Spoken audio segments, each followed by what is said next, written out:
In the 1940s, the Navy spent 10 years and $55 million searching Alaska's North Slope for oil on purpose. Planes, seismic crews, test wells, a decade of deliberate hunting. They found nothing worth drilling. Decades later, geologists less than 100 miles from those failed wells hit the largest oil field ever discovered in North America, on ground the government had given up on. Twice now, this stretch of tundra has been written off. Twice it's proven everyone wrong. The Navy's search had a name.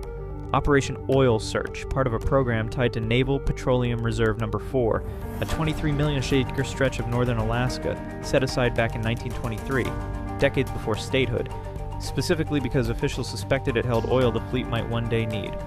Starting in 1944, in the middle of a world war, the Navy sent survey crews and drill rigs into some of the most remote terrain on the continent, running aerial reconnaissance and early seismic lines across tundra that had barely been mapped by anyone. Over the following decade, crews drilled dozens of test wells in brutal cold and whiteout conditions, hauling equipment across ground that could swallow a tractor whole in the wrong season. There was no local workforce to draw on, no roads, and no precedent for drilling this far north at this scale. By 1953, after 10 years and tens of millions of dollars, the program wound down, having turned up gas shows in a few wells, but nothing anyone considered commercial. The official conclusion was blunt. The western North Slope simply wasn't worth pursuing. That verdict held for 15 years, treated as settled fact by nearly everyone in the industry. It held right up until March of 1968, when a well called Prudhoe Bay State Number 1, drilled by Atlantic Richfield and Humble Oil, struck oil at a depth of roughly 8,700 feet. The two companies had leased the acreage a few years earlier at a state sale almost nobody outside the industry paid attention to, betting on a large underground structure that newer seismic surveys hinted might be sitting beneath the coastal plain. An earlier well nearby, drilled in 1966 at a place called Susie, had come back completely dry. And for a moment it looked like the same old story was about to repeat itself. It didn't. What came back at Prudhoe Bay wasn't a modest find. The field held an estimated 25 billion barrels of oil in place, instantly making it the largest oil field ever discovered in North America, larger than anything ever found in Texas, larger than anything discovered before or since anywhere in the lower 48. The well sat less than 100 miles from ground the Navy had already surveyed, drilled, and dismissed a generation earlier. Same basin, same rock largely. What had changed wasn't the geology sitting underground, it was the tools available, and just as much, the willingness to go back and look one more time at ground the record already said was empty. Finding the oil turned out to be the easy part. Prudhoe Bay sat nearly 800 miles from the nearest ice-free port, blocked by mountains, permafrost, and some of the harshest weather on the planet. Tankers couldn't reach the coast for most of the year, and there was no road, rail line, or pipeline anywhere near the discovery. Engineers spent most of a decade designing something that had never been attempted at this scale anywhere in the world. A pipeline that could survive ground that would buckle and melt under a hot line, cross an active earthquake zone, and endure temperature swings of 60 degrees in a single day without cracking. Congress cleared the legal path after the 1973 oil crisis turned the country's appetite for domestic energy into something stronger than years of environmental objections had been able to hold back. Trans-Alaska Pipeline System finally broke ground in 1974, employing more than 11,000 workers at its peak and costing roughly $8 billion, an almost unheard of sum at the time, to lay 800 miles of steel from Prudhoe Bay down to the ice-free port of Valdez. The first oil reached Valdez in the summer of 1977. 9 years after the discovery, well came in, 9 years of engineering standing between a confirmed discovery and a single barrel actually reaching a customer. Production climbed fast once the pipeline opened, and by 1988 more than 2 million barrels a day were moving south through it, close to a quarter of all the oil produced in the United States at that time flowing through a single line across one state. Then came the decline every giant field eventually sees, no matter how large it started out. Output slid nearly every year after its 1988 peak, year after year of gradual fall-off that nobody found alarming at first because the field had so much to give back. By the 2010s, though, throughput had fallen so low that engineers began genuinely worrying about ice forming inside the pipe itself during the coldest months, a problem nobody had planned for back when the line was moving oil at full capacity and staying warm from sheer volume alone. To most of the country watching from a distance, the story seemed finished. Alaska had its moment in the 70s and 80s, and now it was just another aging field on a long, quiet slide toward irrelevance, the kind of decline that usually only goes one direction. What that story missed is the same thing the Navy missed back in the 1950s. Prudhoe Bay was never the entire basin, only the part that was easiest to find and drill with the technology available at the time.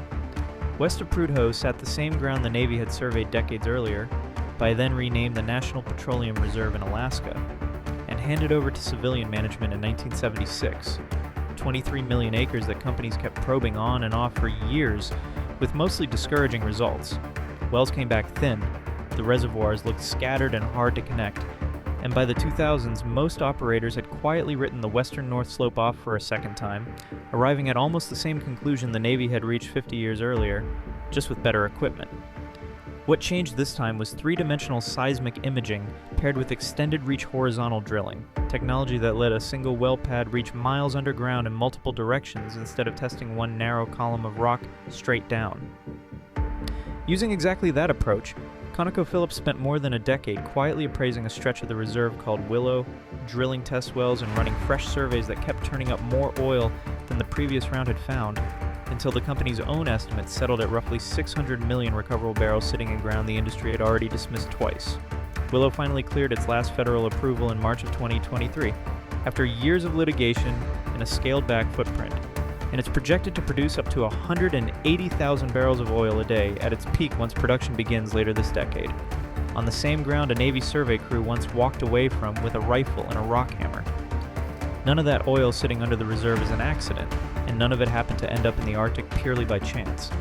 The story goes back roughly 150 million years, to a period when this part of North America sat much farther south and looked nothing like the frozen coastal plain it is today. Rivers draining ancient mountain ranges carried enormous volumes of sediment and organic material into a shallow sea covering the region. And the remains of marine life settled into that seafloor mud in staggering numbers, layer after layer, for millions of years without pause.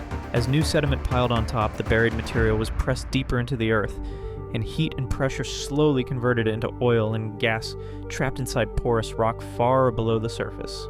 Then plate tectonics did what it always does over deep enough time. The land carrying that buried oil drifted north across tens of millions of years until it arrived at the top of the continent, sealed under permafrost and younger rock, waiting for anyone with the patience and the tools to come looking again. Prudhoe Bay and Willow were never two separate strokes of luck sitting in unrelated ground. They're two visible pieces of the same ancient basin, and geologists working the reserve today still believe a meaningful share of it hasn't been properly mapped at all. None of this shows up if you're just standing on the gravel outside Deadhorse watching pump stations hum quietly in the cold, but the numbers behind what's underground are enormous. Oil and gas activity accounts for close to a quarter of Alaska's entire state economy, and Prudhoe Bay alone has produced more than 18 billion barrels since 1977, generating well over $100 billion in state royalties and taxes across the life of the field so far. Willow alone is projected to generate an estimated $8 to $17 billion in new federal and state revenue over its lifetime, alongside roughly 2,500 construction jobs during the build and several hundred long-term operating positions once it's running. For the small Alaska Native communities scattered across the North Slope borough, property tax revenue from oil infrastructure funds much of the region's schools, clinics, and emergency services, and places where the nearest hospital can genuinely be a plane ride away rather than a drive. That dependence cuts in both directions. It has paid for infrastructure most rural American communities could never otherwise afford, and it ties the fate of those same communities directly to permitting decisions made in courtrooms and federal agencies thousands of miles from the tundra itself, decisions that can shift with almost every change in administration. The Navy's surveyors in the 1940s weren't wrong about what they saw. They simply didn't have the tools to reach what was actually sitting down there. The same way the operators who walked away from the Western Reserve in the 1980s weren't wrong about the rock itself, only about what later technology would eventually let someone else pull out of it. Twice the experts on the ground at the time declared this basin finished. Twice someone came back a generation later with better instruments and proved the verdict was premature rather than false. The oil was always there, the whole time, under the same tundra, through the war, through the 15 years nobody bothered looking, through the boom, through the decline everyone assumed was permanent, and through however many more decades it sat waiting west of Prudhoe Bay for horizontal drilling to finally catch up with the rock. The only question every single time was whether anyone still had the patience to go back and look again. That's exactly the kind of story this channel exists to tell.